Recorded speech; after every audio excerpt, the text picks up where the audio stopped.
everyone, how are you all? I hope you all are doing good. You know me very well. I am your maths teacher Aradhna from Learno Hub, a free learning platform where you can learn maths, science, SST absolutely for free at learnohub.com.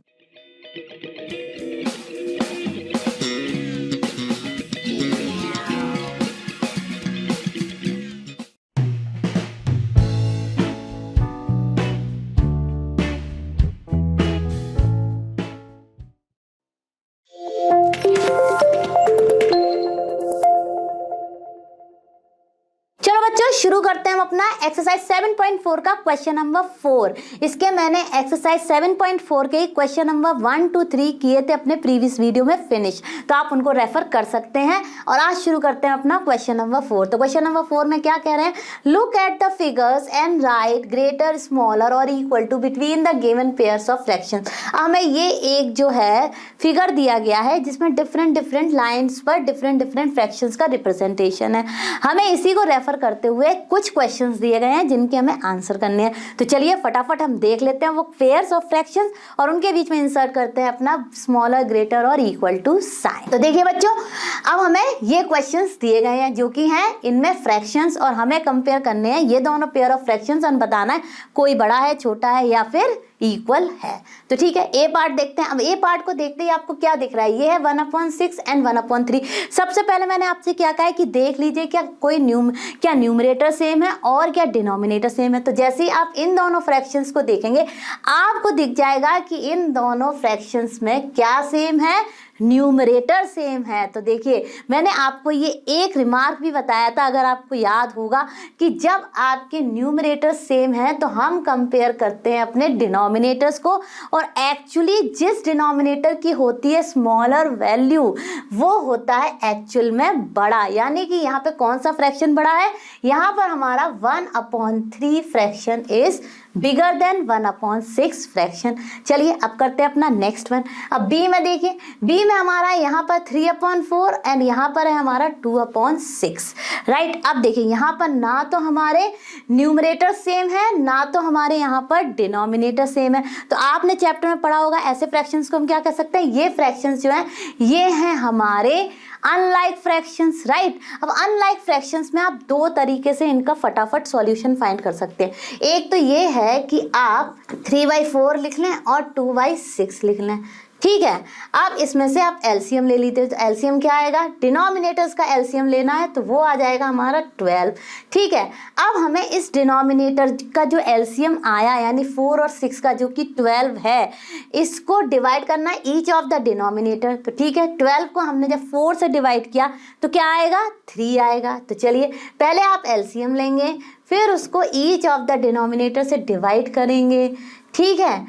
उसके बाद जो भी denominator से आपने divide किया है with respect to that whatever quotient has come, वही आप उससे मल्टीप्लाई करेंगे, ठीक है। अब जैसे आपने 4 से डिवाइड किया है तो जिस फ्रैक्शन का डिनोमिनेटर 4 है उसमें ही आप जो डिवीज़न के बाद वैल्यू आई है उससे मल्टीप्लाइंग करेंगे।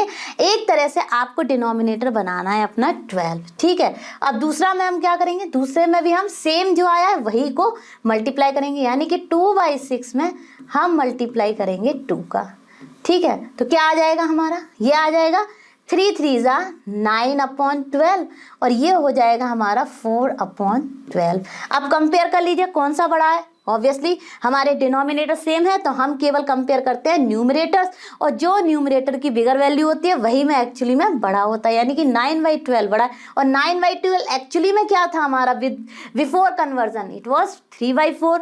तो कौन सा नंबर बड़ा आ गया, 3/4।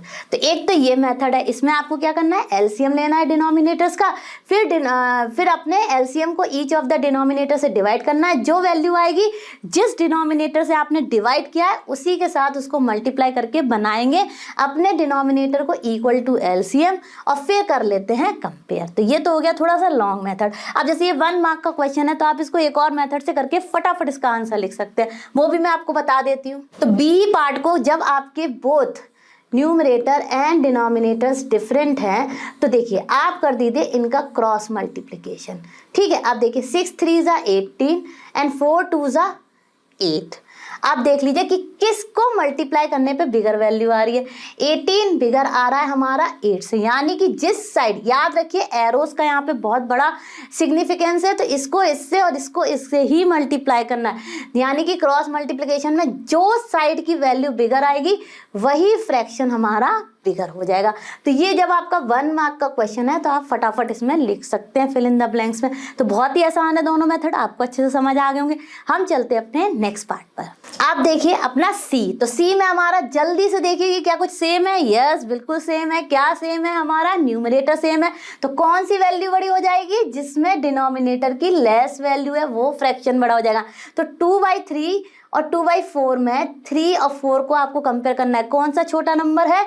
3, तो वो वैल्यू बिगर हो जाएगी। ये केस है जब आपके न्यूमरेटर सेम होते हैं। अब चलते हैं अपने नेक्स्ट पर। नेक्स्ट में देखिए आप डी में ये है 6/6। 6/6 क्या होता है? 1 ही तो होता है। सिमिलरली 3/3 भी क्या होता है? 1 होता है। तो यहाँ पे तो हमें कुछ करना ही नहीं है, दोनों ही 1 है, तो ये आपस में है इक्वल। यहाँ पर साइन आएगा हमारा डी पार्ट में इक्वल का, ठीक है। अब देखिए ये है हमारा 5/6, ये है हमारा 5/5। अब 5/5 क्या होता है? इक्वल्स टू 1 होता है। और अगर आप 5/6 की बात करें तो 5/6 क्या होता है? 5/6 का अगर आप इससे डिवाइड करेंगे तो इसकी वैल्यू आएगी स्मॉलर देन 1, राइट। तो डेफिनेटली ये वाला जो 5/5 है ये बड़ा होगा हमारा 5/6 से। आप इसको चेक भी कर सकते हैं, क्योंकि यहाँ पर कहीं ना कहीं आपका जो न्यूमरेटर्स है वो स्मॉलर है हमारा डिनोमिनेटर से। तो जब आप इसको कन्वर्ट करेंगे तो ये जाएगा डेसिमल में स्मॉलर देन 1 वैल्यू, तो उसके बेसिस पर ये हो गया हमारा स्मॉल। वैसे भी आप अगर चाहें तो इसको, मैंने जो बताया था आपको एक बहुत ही ईजी मेथड, 5/6 लिख लिया और 5/5 लिख लिया, ठीक है। और देखिए फटाफट से मल्टीप्लाई कर दीजिए। तो देखिए 5 5 जा 25 और 5 6 जा 30। देखिए जिस साइड की वैल्यू बिगर आई वही बड़ा हो गया, यानी कि 5/5 हमारा बड़ा हो गया। क्रॉस मल्टीप्लिकेशंस के साइन को आपको बहुत ध्यान देना है, और जिस पर्टिकुलर डिनोमिनेटर एंड न्यूमरेटर को मल्टीप्लाई करने से वैल्यू बिगर आ रही है वही फ्रैक्शन बड़ा हो जाएगा, यानी कि दिस साइड वाला बिगर आया तो ये फ्रैक्शन बिगर है। तो आई होप आपको ये समझ में आ गया होगा। हम करते हैं इसका नेक्स्ट पार्ट। नेक्स्ट पार्ट में क्या कह रहे हैं? Make 5 more such problems and solve them with your friends। तो आप ऐसी कोई भी 5 प्रॉब्लम्स बना सकते हैं और उनको सॉल्व कर सकते हैं। आई होप आपको अच्छे से समझ आ गया होगा। हम चलते हैं अपने नेक्स्ट क्वेश्चन पर। चलो बच्चों शुरू करते हैं अपना क्वेश्चन नंबर 5। तो क्वेश्चन नंबर 5 में भी हमें क्या करना है? How quickly can you do this? Fill appropriate sign this and this, right? Greater, smaller and equal to. यहाँ पर भी वही करना है, लेकिन हमें अब यूज करने हैं अपने रिमार्क्स, कॉन्सेप्ट, और फटाफट सॉल्व करना है। तो चलिए देखते हैं पहला वाला। तो पहले वाले में क्या सेम है? सबसे पहले तो आपको देखना है क्या सेम है। तो सबसे पहले देख लिया न्यूमरेटर सेम है, तो जो डिनोमिनेटर में होगी छोटी वैल्यू वही हो गया बड़ा, तो ये तो गया। चलो अब बी देखते हैं। बी में हमारा क्या है? 2/4 क्या होता है? 2/4 हमारा देखिए रिड्यूस करेंगे तो ये हो जाता है 2 1 जा 2 एंड 2 2 जा 4। सिमिलरली ये भी हो जाता है 3 1 जा 3 एंड 3 2 जा 6। तो ये क्या है? ये एक दूसरे के बराबर हैं, राइट। अब देख लेते हैं C1। C1 में क्या है? हमारा कुछ भी सेम नहीं है। 3/5 और 2/3, यानी ना तो डिनोमिनेटर सेम है ना या तो न्यूमरेटर, और हमें कंपेयर करना है। तो हमने क्या बताया था आपको? आपको करना क्या है? 3/5 को लिखना है और 2/3 को लिखना है और क्रॉस मल्टीप्लिकेशन कर देना है। जिसकी वैल्यू आएगी, जिस साइड की वैल्यू बड़ी आएगी वही नंबर हो जाएगा हमारा बिगर, यानी कि 2/3 इज बिगर देन 3/5, ठीक है। ये तो हमें जल्दी करना है, इसलिए अगर मान लो ये क्वेश्चन आ जाता है आपको तो आप इसमें कर सकते हैं एलसीएम मेथड को भी यूज, ठीक है। अब करते हैं अपने डी पार्ट को। तो डी पार्ट में देखिए ये हमारा 3/4 और ये है हमारा 2/8। अब इस केस में भी क्या है? हमारे ना तो न्यूमरेटर सेम है ना तो डिनोमिनेटर सेम है, तो हम इसको क्या कर सकते हैं? फटाफट करेंगे 3/4 एंड 2/8। ये बात कर रही हूं मैं डी पार्ट की, ठीक है। तो देखिए 3/4 में यहाँ से यहाँ मल्टीप्लाई कीजिए, यहाँ से यहाँ मल्टीप्लाई कीजिए, तो ये हो गया हमारा 3 8 24 और ये हो गया 4 2 राइट। तो कौन सी वैल्यू बिगड़ रही दिए, तो कौन सा फ्रैक्शन बड़ा हो गया 3/4, तो यहाँ पर हो गया ये वाला फिगर। ठीक है, अब करते हैं अपने ई पार्ट को। अब देखिए ई पार्ट में हमें क्या दिया गया, ई पार्ट में हमें दिया गया 3/5 एंड 6/5। अब देखिए जैसे हमने देखा कि हमारे भाई डिनोमिनेटर सेम है तो हमें कंपेयर करने हैं न्यूमरेटर्स, और जो बिगर वैल्यू होगी वही हमारा फ्रैक्शन जो है वो बिगर हो जाएगा, यानी इस न्यूमरेटर की वैल्यू बिगर थी तो 6/5 हो गया हमारा ग्रेटर। ठीक है, अब करते हैं एफ पार्ट। एफ पार्ट में क्या है 7/9 एंड 3/9। इसमें भी देखिए दोनों ही डिनोमिनेटर सेम है तो जिस न्यूमरेटर की बिगर वैल्यू होगी वही फ्रैक्शन 7/9 हो गया ग्रेटर। तो आई होप आपको ये बहुत अच्छे से समझ में आ गए होंगे और हमने इन्हें बहुत फास्ट सॉल्व भी किया है क्योंकि हमें मालूम है अपने सारे कॉन्सेप्ट। और इसी के साथ चलते हैं अपने नेक्स्ट क्वेश्चन पर। चलो बच्चों अब देखते हैं अपना क्वेश्चन नंबर 5 का जी पार्ट। तो क्वेश्चन नंबर 5 के जी पार्ट में देखिए ना तो हमारे न्यूमरेटर सेम है ना तो डिनोमिनेटर सेम है, तो हम क्या करेंगे, हम फटाफट देखिए इसको भी रिड्यूस करते हैं। तो रिड्यूस करने पे ये क्या हो जाएगा 2 1 2 2 4 8। तो देखिए ये क्या आ गया, ये आ गया हमारा 1/4, यानी ये दोनों किस तरह के फ्रैक्शंस हैं, ये हैं इक्वल। तो ये तो गया रिड्यूस से।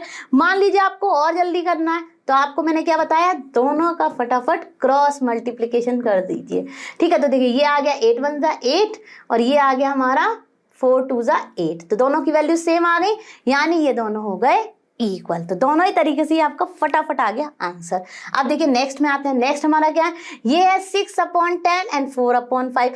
अब देखिए हमें पता है कि अगर हम इसको रिड्यूस करेंगे तो हम किस नंबर से कर सकते हैं जिसमें 6 और 10 दोनों आते हैं, वो है हमारा 2। तो ये हो जाएगा 2 3 6 एंड 2 5 10। तो ये आ गया हमारा 3/5।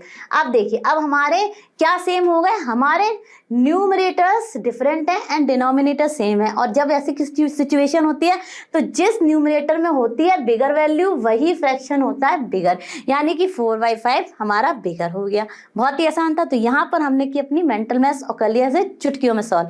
अब करते हैं अपना I1 में देखिए कुछ भी नहीं है सेम, ये है 3/4 और ये है 7/8 और कुछ सिंप्लीफाई भी नहीं हो सकता है। तो इस केस में हम क्या करेंगे, इस केस में हम देखेंगे 3/4 एंड 7/8 का क्रॉस मल्टीप्लिकेशन, क्योंकि हमें करना है इसे फटाफट सॉल्व। तो देखिए ये आ गया हमारा 8 3 24 और ये हो गया 7 4 28। किसकी वैल्यू बिगर आई, हमारी वैल्यू बिगर आई 28 की, यानी कि हमारा किस फ्रैक्शन का वैल्यू बड़ा है 7/8, यानी कौन सा फ्रैक्शन बड़ा हो गया 7/8। बहुत ही आसान था। अब करते हैं अपना नेक्स्ट वन J1 में भी देखिए 6/10 है एंड 3/5 है, तो इसको फटाफट रिड्यूस कर देते हैं। ये भी हो जाएगा 2 3 6 2 5 10, जो अभी मैंने थोड़ी देर पहले ही आपको पढ़ाया था। तो ये देखिए 3/5 दोनों किस तरह के फ्रैक्शंस हो गए इक्वल। तो यानी रिड्यूस या मल्टीप्लाई आपको किसी भी तरीके और अपने फैक्ट्स जो आपने पढ़े हैं उनको यूज करके ही इसको सॉल्व करना है। अब देखिए यहाँ पर ये क्या है 5/7। अब जैसे ही आपने देखा ये 5/7 है, ये दोनों किससे रिड्यूस हो सकते हैं, ये दोनों हमारे रिड्यूस हो सकते हैं 3 से। तो जब हमने इनका कॉमन फैक्टर 3 लिया और इसको रिड्यूस किया तो ये भी क्या आ जाएगा 3 5 15 एंड 3 7 21। अब देखिए ये भी 5/7 है, ये भी 5/7 है, तो दोनों क्या हो गए इक्वल हो गए। तो देखिए आपने जो चीजें पढ़ी हुई हैं उन्हीं को यूज करके फटाफट ये सारे के सारे पार्ट्स सॉल्व किए। आई होप आपको ये अच्छे से समझ आ गए होंगे। हम चलते हैं अपने नेक्स्ट क्वेश्चन पर। चलो बच्चों शुरू करते हैं अपना क्वेश्चन नंबर 6। तो क्वेश्चन नंबर 6 क्या कह रहा है, the following fractions represent just 3 different fractions और नंबर्स कह सकते हैं। Separate them into 3 groups of equivalent fractions by changing each one two it's simplest form. तो देखिए सबसे पहले तो हमें इनको रिड्यूस्ड फॉर्म में लिखना है, यानी कि सिंपलेस्ट फॉर्म क्या होती है जिसमें कि हमारे न्यूमरेटर और डिनोमिनेटर ऐसे फॉर्म में आ जाए कि उन्हें हम फर्दर रिड्यूस ना कर सके, यानी कि उनके कोई भी ऐसा कॉमन फैक्टर ना आए जब वो रिड्यूस्ड फॉर्म में आ जाए जिससे वो डिवाइड हो। ठीक है, सीधी सीधी लैंग्वेज में यही होता है इसका मीनिंग।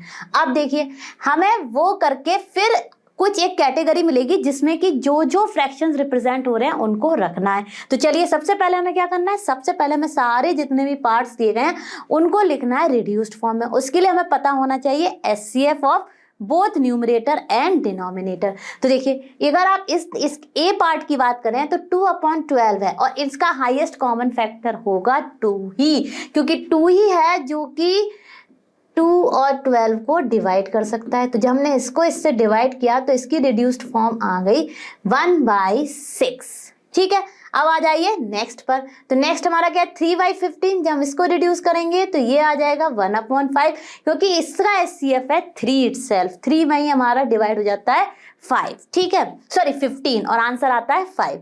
सिमिलरली इस पे आ जाइए तो 2 ही इसका हाईएस्ट कॉमन फैक्टर है जो इसको डिवाइड करेगा, और इसका आंसर आ जाएगा 4/25, ठीक है। तो ये देखिए इसकी रिड्यूस फॉर्म है। अब यानी कि क्या मतलब है, अगर हमें कोई भी ऐसा फैक्टर नहीं मिल रहा, फर्स्ट हम देखेंगे कि क्या न्यूमरेटर और डिनोमिनेटर एक दूसरे को डिवाइड कर रहे हैं, बिल्कुल नहीं कर रहे, क्योंकि 4 की टेबल में 25 नहीं आता, और 25 की टेबल में तो सवाल ही नहीं उठता कि 4 आए, ठीक है। और यहाँ पर कोई भी हमारे पास और भी ऐसा फैक्टर नहीं है जो 4 और 25 को टुगेदर डिवाइड करता हो, तो यही हो जाती है रिड्यूस्ड फॉर्म, ठीक है। अब देखिए इसको करेंगे तो ये किससे डिवाइड हो जाएगा हमारा, ये हो जाएगा हमारा 4 से, इसका हाईएस्ट कॉमन 4 होगा, फैक्टर होगा 4, तो ये हो गया 4 4 16, और यहाँ पर आ गया हमारा 25, ठीक है। अब देखिए ये भी बहुत आसान है, 0 0 कैंसिल कर देंगे, और ये हो गया हमारा रिड्यूस्ड फॉर्म 1/6।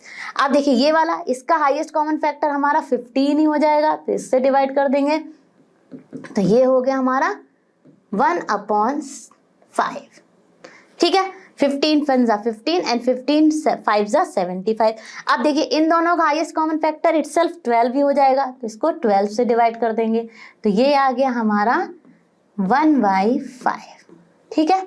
अब देखिए ये वाला, तो इसमें हमारा 16 में ही 96 आता है, तो हम इसको हाईएस्ट कॉमन फैक्टर 16 से डिवाइड करेंगे, और ये हो जाएगा 1/6, ठीक है। अब देखिए नेक्स्ट हमारा ये वाला, इसमें देखिए इसको हमें डिवाइड करना है इसके हाईएस्ट कॉमन फैक्टर से, तो हमारे पास कोई भी नंबर है जो इन दोनों को डिवाइड कर सकता है, तो हमारे पास है 3, तो 3 से इन दोनों को डिवाइड किया तो क्या आ जाएगा 3 4 12, और यहाँ पर हो जाएगा 3 2 6, राइट, 3 2 6 एंड 3 5 15, यानी ये भी 4/25 आ गया इसके हाईएस्ट कॉमन फैक्टर से डिवाइड करने पे। अब यहाँ पे देखिए न्यूमरेटर और डिनोमिनेटर का हाईएस्ट कॉमन फैक्टर हो गया 12 ही, तो देखिए इससे डिवाइड करा तो क्या आ जाएगा यहाँ पे 1/6, 12 1 12 एंड 12 6 72, ठीक है।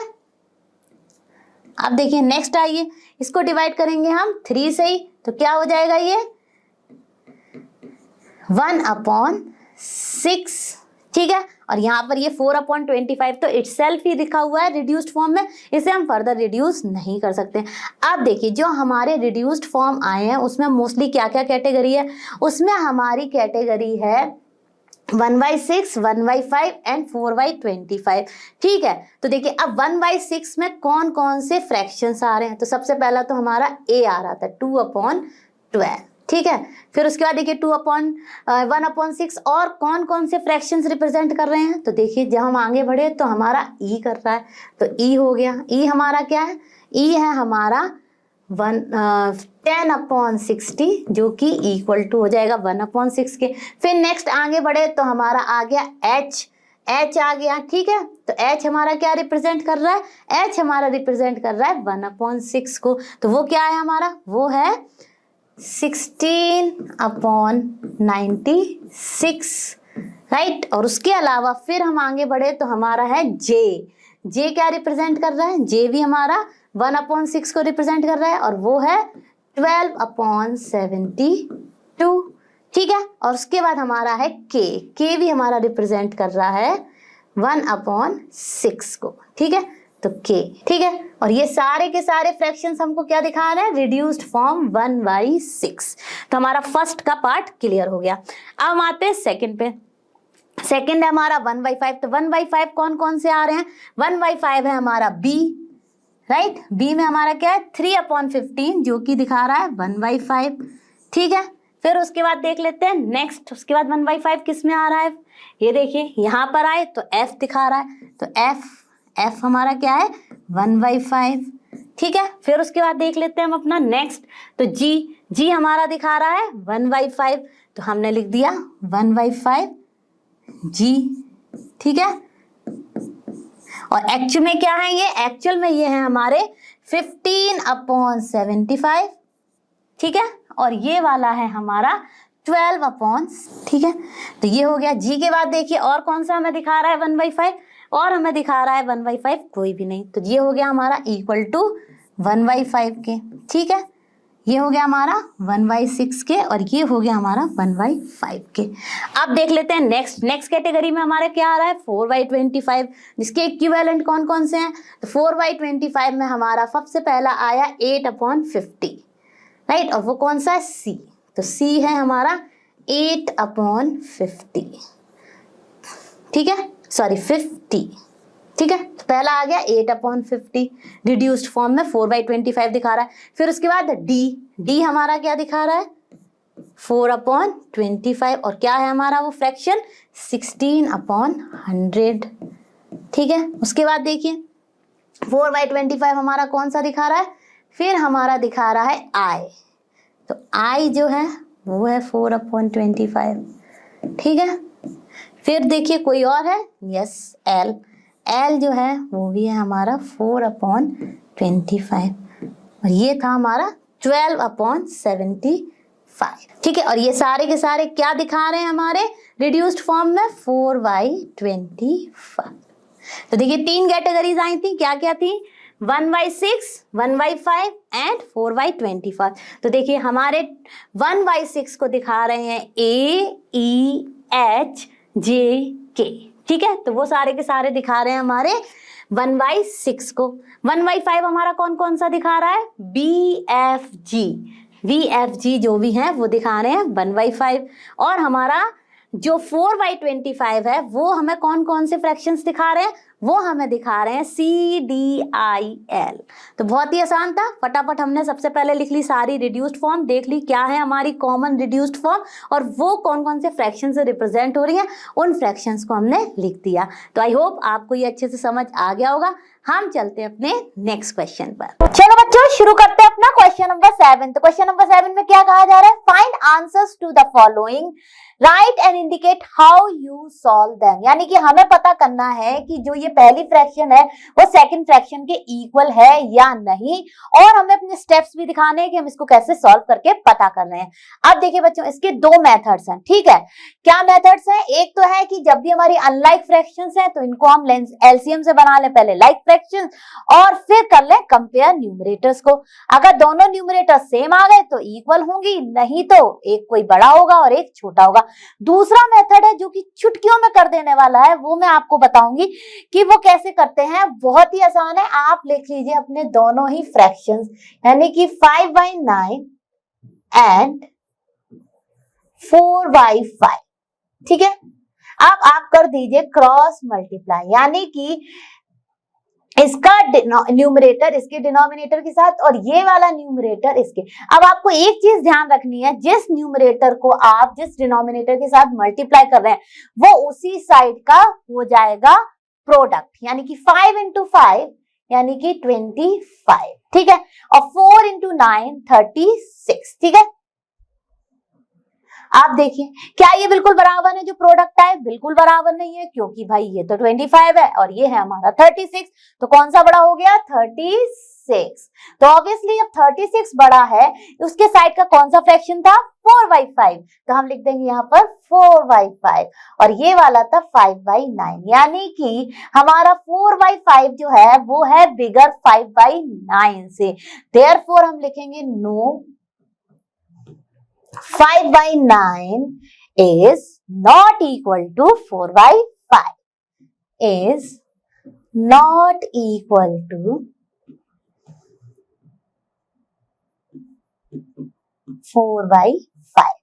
बहुत ही इजी था, फटाफट सॉल्व कर लिया हमने। अब इसको करते चलिए अपने एलसीएम मेथड से भी। तो चलो बच्चों करते हैं इसको एलसीएम मेथड से। तो दोनों फ्रैक्शंस को लिख लेते हैं अपने 5/9 एंड 4/5, ठीक है।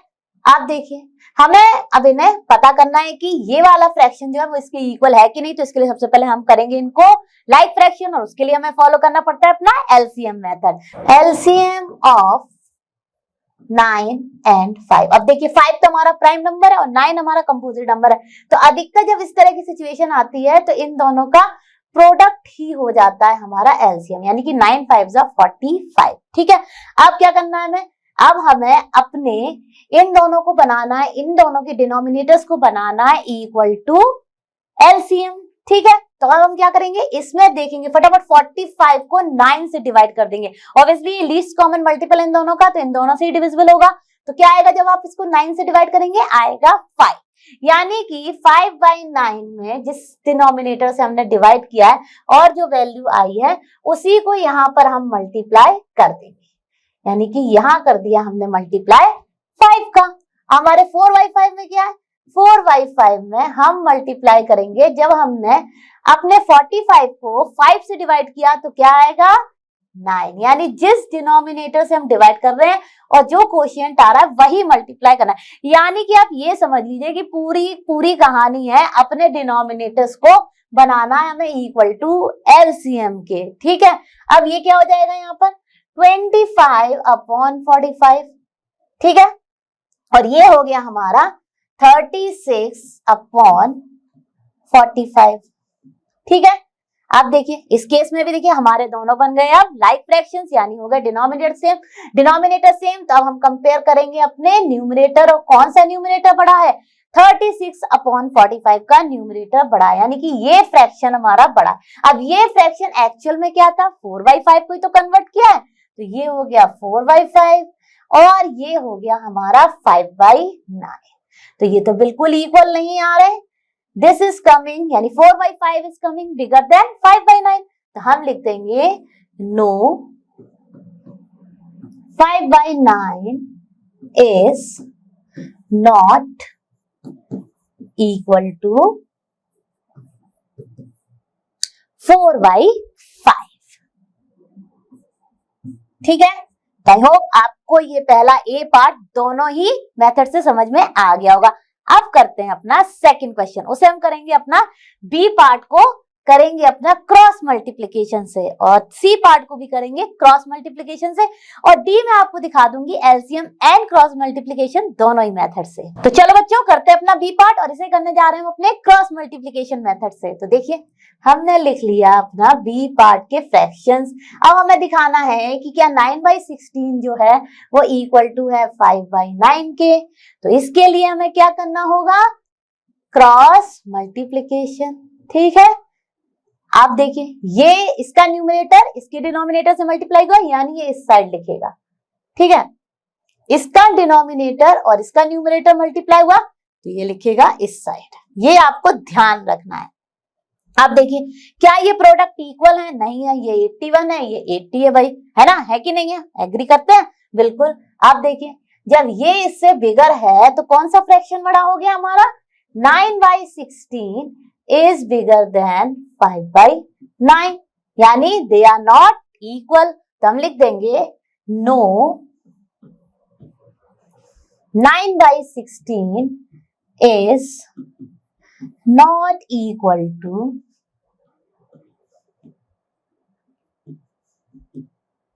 5/9। है ना कितना सिंपल, हमने इसे भी कर लिया फटाफट सॉल्व। अब करते हैं अपना इसका सी पार्ट। तो देखिए सी पार्ट को भी हम करते हैं अपने फटाफट क्रॉस प्रोडक्ट वाले ही मेथड से। तो क्रॉस मल्टीप्लिकेशन कर देंगे हम, ये यहां मल्टीप्लाई हुआ और ये यहाँ पर। अब देखिए ये इससे मल्टीप्लाई हो रहा है, इसका न्यूमरेटर इससे, तो इसी साइड लिखेगा, यानी कि 24 80, राइट, 16 5 ऑल्सो 80। अब क्या ये दोनों प्रोडक्ट इक्वल आए हैं, बताइए जल्दी, आए हैं, यानी कि they both are equal. What does it mean, it means that कि जो 4/5 है इट इज इक्वल टू 16/20। और वैसे भी देखिए अगर आप इसको रिड्यूस करेंगे, यानी इसके हाईएस्ट कॉमन फैक्टर से इसको डिवाइड करेंगे इस फ्रैक्शन को, तो आपका आएगा 4/5 ही, यानी कि इसका हाईएस्ट कॉमन फैक्टर 16 और 20 का होगा 4, और जब आप उससे डिवाइड कर देंगे तो आ जाएगा 4/5। तो ऐसे भी आ रहा है इक्वल ही, तो लिख देंगे देयरफॉर 4/5 is equal to 16/20। बहुत ही आसान था। अब करते हैं अपना डी पार्ट। अब डी पार्ट में हमको दिए गए हैं दो फ्रैक्शंस 1/15 एंड 4/30। तो क्रॉस प्रोडक्ट मेथड से तो हम इसे कर लेंगे चुटकियों में सॉल्व। तो ठीक है, ये देखिए ये किया और ये किया, तो ये आ गया हमारा 30। ठीक है, ये 30 है और ये हो गया हमारा 60। आप देखिए 30 और 60 तो बराबर हो ही नहीं सकते ना, बिल्कुल नहीं हो सकते, दिमाग यूज करना है ना। तो चलिए, दे आर नॉट इक्वल, ऐसे सिंबल भी लगा सकते हैं। Therefore 1/15 is not equal to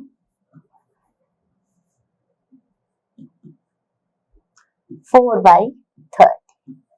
ठीक है, तो ये तो हो गया हमारा क्रॉस मल्टीप्लिकेशन मेथड से। अब इसे फटाफट सॉल्व कर लेते हैं अपने एलसीएम मेथड से। तो देखिए, हमारे गिवन फ्रैक्शंस हैं 1/15 एंड 4/30।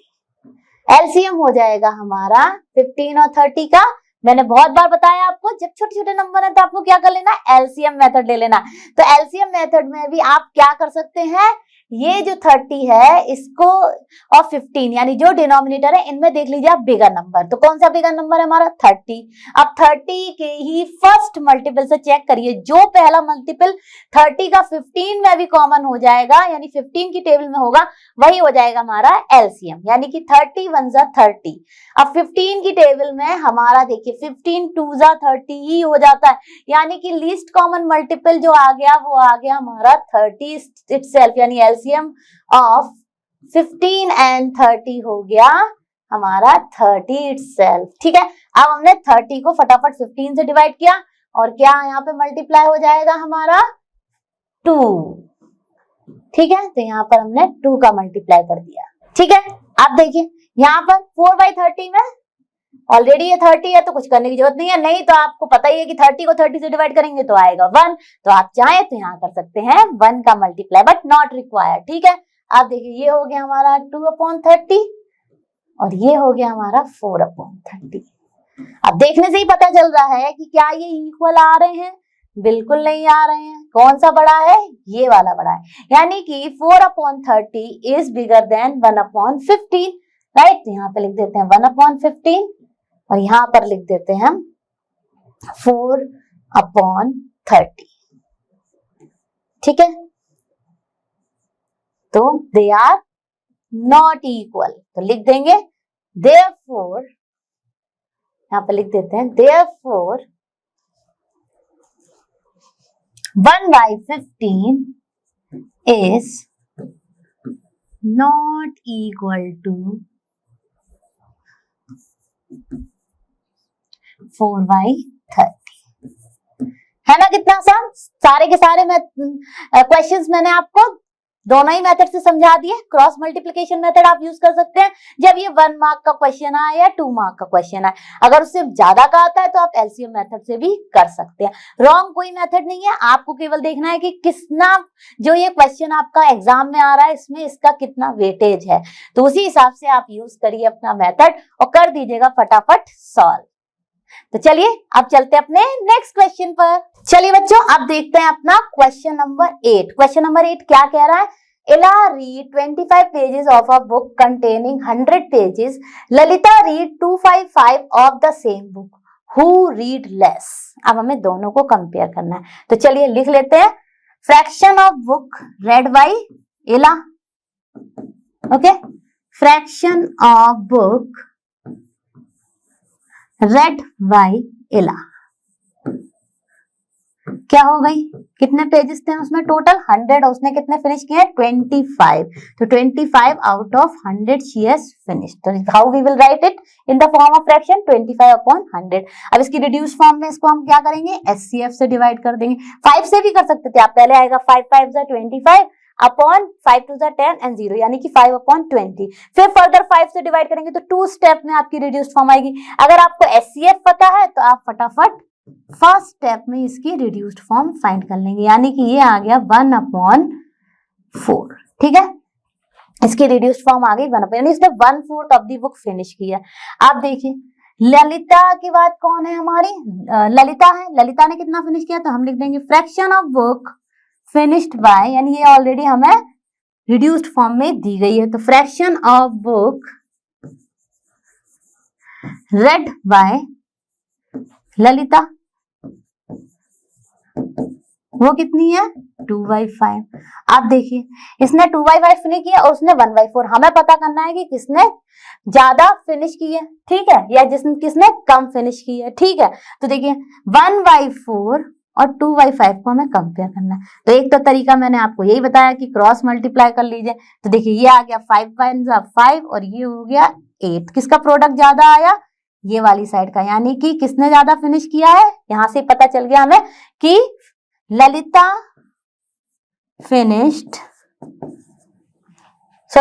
फिनिश्ड मोर, तो इला has finished less part of the book. ठीक है, तो वो लिख देंगे आंसर हम। तो हम लिखेंगे किसका एक्चुअली 1/4 की वैल्यू जो है वो लेस आई है 2/5 से। तो 1/4 किसने रेड किया है? 1/4 हमारा किया है इला ने।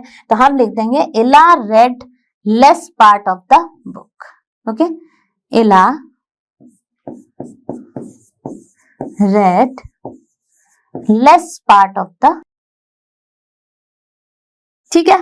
तो ये तो हो गया हमारा बाय क्रॉस मल्टीप्लिकेशन मेथड। अब इसी को हम कैसे करेंगे एलसीएम मेथड से, वो भी मैं आपको बता देती हूँ। हम लिखेंगे to find who read less we need to compare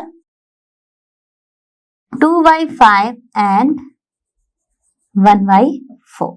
ठीक है, तो चलिए फटाफट एलसीएम लेंगे। तो 2/5 है ये और ये 1/4 है। एलसीएम क्या हो जाएगा हमारा इन दोनों का? 20। और हम 20 को जब 5 से डिवाइड करेंगे तो क्या आ जाएगा यहाँ पे? ये हो जाएगा हमारा 4। और यहाँ पर जब हम इसको डिवाइड करेंगे 20 को 4 से, तो यहाँ पर आ जाएगा 5। ठीक है, तो क्या आ गया यहाँ पे? मैंने स्टेप्स थोड़े रिड्यूस कर दिए हैं। ये हो जाएगा हमारा 8/20 और ये हो जाएगा हमारा 5/20। तो किसकी वैल्यू ज्यादा आ गई? हमारी वैल्यू आई 8/20, पर एक्चुअली में 8/20 क्या था? 8/20 है 2/5, यानी 2/5 इज ग्रेटर देन हमारा 1/4। 5/20 क्या है एक्चुअली में? 1/4। तो कंपेयर करने के लिए हमने किए डिनोमिनेटर सेम। तो किसने ज्यादा पार्ट पढ़ा है? ऑब्वियसली ललिता ने ज्यादा पार्ट पढ़ा है। और किसने लेस पढ़ा है? इला ने। तो हम आंसर लिख देंगे Ila read less part, okay, less part of book. तो बहुत ही आसान था, दोनों मेथड से ही मैंने आपको फटाफट बता दिया कि कैसे करना है। हम चलते हैं अपने नेक्स्ट क्वेश्चन पर। चलो बच्चों शुरू करते हैं अपना क्वेश्चन नंबर 9। तो क्वेश्चन नंबर 9 क्या कह रहा है? Rafiq exercised for 3/6 of an hour while Rohit exercised for 3/4 of an hour, who exercised for a longer time. बहुत ही आसान है। सबसे पहले तो हमें पता होना चाहिए कि एन आवर में कितने मिनट्स होते हैं। तो हम लिख देंगे यहाँ पे 1 आवर इक्वल्स टू 60 मिनट्स। अब आपने कई बार पढ़ा होगा कि ऑफ का मतलब होता है मल्टीप्लिकेशन, यानी कि हम लिखेंगे मिनट्स और टाइम ऑफ रफीक। ठीक है, तो रफीक का कितना टाइम हो गया? रफीक का टाइम है हमारा 3/6 ऑफ एन आवर, यानी कि ऑफ मीन्स मल्टीप्लिकेशन और एन आवर होता है 60 मिनट्स। ठीक है, यानी कि उसने कितने मिनट्स एक्सरसाइज की पता कर लेते हैं। 6 से ये कैंसिल हो जाएगा 10, ये आ गया हमारा 30 मिनट्स। ठीक है, अब नेक्स्ट हमारा क्या है? Rohit exercise for 3/3/4 of an hour. तो चलिए रोहित का टाइम निकाल लेते हैं। तो टाइम ऑफ रोहित, ठीक है, उसका कितना आ गया? 3/4 ऑफ 60 मिनट्स। और इसको जब सॉल्व करेंगे तो ये कितना आ जाएगा? 15, राइट। और ये हो गया 45 मिनट्स। तो इससे हमें पता चल गया कि किसने ज्यादा देर तक एक्सरसाइज की है। तो who exercise for a long time, किसका टाइम ज्यादा आ गया? 45 मिनट्स। 45 मिनट्स किसके ज्यादा? किसके हैं? रोहित के। और वो किससे ज्यादा हो गए? रफीक के टाइम से, जो कि है 30 मिनट्स। तो हम लिख देंगे Rohit exercised for longer time. ठीक है, तो Rohit exercised for longer time. ठीक है, तो ये तो हो गया एक तरीके से इसका सॉल्यूशन कि आपने निकाल लिया एन आवर का 3/6 एंड 3/4 कितना है, और उससे आपकी जो वैल्यू आई उनको कंपेयर किया। जो बिगर है उसने ज्यादा टाइम तक एक्सरसाइज की। इसको आप कर सकते हैं एक और मेथड से, वो भी मैं आपको बता देती हूँ। अब सेम क्वेश्चन को आप दूसरे मेथड से कैसे करेंगे? आप लिख देंगे, अब देखिए, टाइम स्पेंट बाय रफीक कितना है? 3/6 हाफ एन आवर की जरूरत नहीं है क्योंकि दोनों ने 1 आवर ही लिया है, डिफरेंट डिफरेंट टाइम नहीं लिया है, ठीक है। अब दूसरे में हम देखेंगे टाइम स्पेंट बाय रोहित, उसने कितना किया स्पेंड, उसने किया है हमारा 3/4। अब दोनों को हमें कंपेयर करना है तो क्रॉस मल्टीप्लिकेशन ले सकते हैं मेथड, या हम ले सकते हैं अपना एलसीएम। तो चलिए इसको कर देते हैं क्रॉस मल्टीप्लिकेशन से, 3/6 एंड 3/4। तो कंपेयर करने के लिए कि किसने ज्यादा टाइम स्पेंड किया है, हमने किया क्रॉस मल्टीप्लिकेशन। अब देखिए इसके न्यूमरेटर और इसके डिनोमिनेटर का क्या प्रोडक्ट आएगा 12, और इसका क्या आएगा 18, राइट। 6 × 3 18, 4 3 12। तो प्रोडक्ट कौन सा ज्यादा आ गया 18, यानी कि वो कौन सा है टाइम, कौन सी फ्रैक्शन दिखा रही है 3/4 ही दिखा रहा है 80। जो प्रोडक्ट जिस साइड आएगा वही फ्रैक्शन हमारा बिगर होगा, ठीक है। तो ये हो गया यहां से रोहित एक्सरसाइज, क्योंकि 3/4 टाइम किसने स्पेंड किया है रोहित ने, तो 3 Rohit exercise for longer time. तो देखिए Rohit exercise for longer time. तो आई होप आपको ये अच्छे से समझ आ गया होगा। आप इसको एलसीएम मेथड से भी सॉल्व करेंगे तब भी यही आंसर आएगा। तो आई होप आपको ये दोनों ही मेथड से अच्छे से क्लियर हुआ होगा। हम चलते हैं अपने नेक्स्ट क्वेश्चन पर। चलो बच्चों शुरू करते हैं अपना क्वेश्चन नंबर 10। तो क्वेश्चन नंबर 10 क्या कह रहा है, in a class a of 25 students, 20 passed with 60% or more marks. In another class B of 30 students, 24 passed with 60% or more marks. In which class was a greater fraction of students getting with 60% or more marks? अब देखिए हमारी class ए में कितने total students है 25, और उसमें से कितने पास हुए हैं 60% एंड मोर देन 60% 20। तो हम इसको लिख लेते हैं फ्रैक्शन फॉर्म में। तो हम लिख देंगे fraction of students, fraction of 60% and more marks,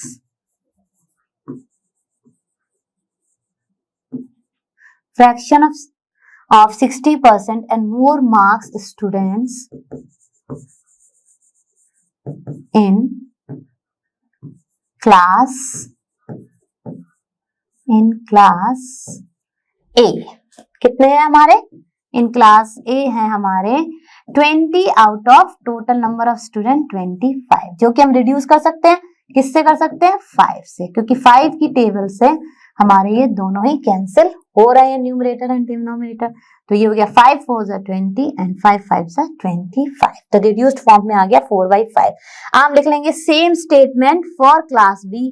तो फ्रैक्शन ऑफ स्टूडेंट्स, तो देखिए हमने लिख लिया fraction of students in class B with 60% और मोर मार्क्स। विद 60% और मोर मार्क्स कितने टोटल नंबर ऑफ स्टूडेंट्स हमारे 30, और उसमें से कितने पास हुए हैं 60% एंड मोर से 24। अब इसको हम सिंप्लीफाई कर सकते हैं 6 से, तो इसका हाईएस्ट कॉमन फैक्टर क्या है 6। तो ये क्या आ जाएगा हमारा 4/5। तो देखिए दोनों ही फ्रैक्शंस हमारे आ गए रिड्यूस्ड फॉर्म में इक्वल।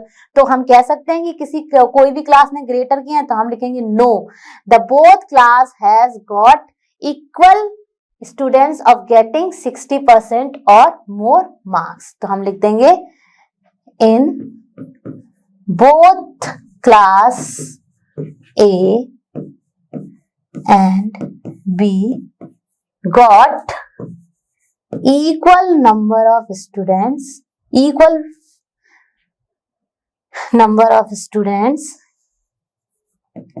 getting 60% और more marks, यानी कि दोनों ही इक्वल है। ठीक है, तो आई होप ये तो हमने अपने रिड्यूस्ड फॉर्म से ही फाइंड कर लिया। दोनों ही फ्रैक्शंस का रिड्यूस्ड फॉर्म आया 4/5, यानी कि दोनों में इक्वल नंबर ऑफ स्टूडेंट्स ने पास किया है 60% एंड अबव से। ठीक है, तो चलिए ये हो गया हमारा क्वेश्चन नंबर 10। आई होप आपको ये सारे के सारे क्वेश्चंस अच्छे से समझ आ गए होंगे। तो बच्चों ये तो हमने फिनिश किया अपने चैप्टर नंबर 7 फ्रैक्शंस की एक्सरसाइज 7.4 का क्वेश्चन नंबर 7 to 10 का सॉल्यूशन। मुझे पूरी उम्मीद है आप सबने मेरे साथ इसको सॉल्व किया होगा और अच्छे से समझा होगा और दिमाग में किए होंगे कॉन्सेप्ट क्लियर। हम और आप ऐसे ही जुड़े रहेंगे और फिनिश करेंगे पूरा एनसीईआरटी सॉल्यूशन। और आप सभी जानते हैं लर्नो हब फ्री है बट बेस्ट है। Thank you.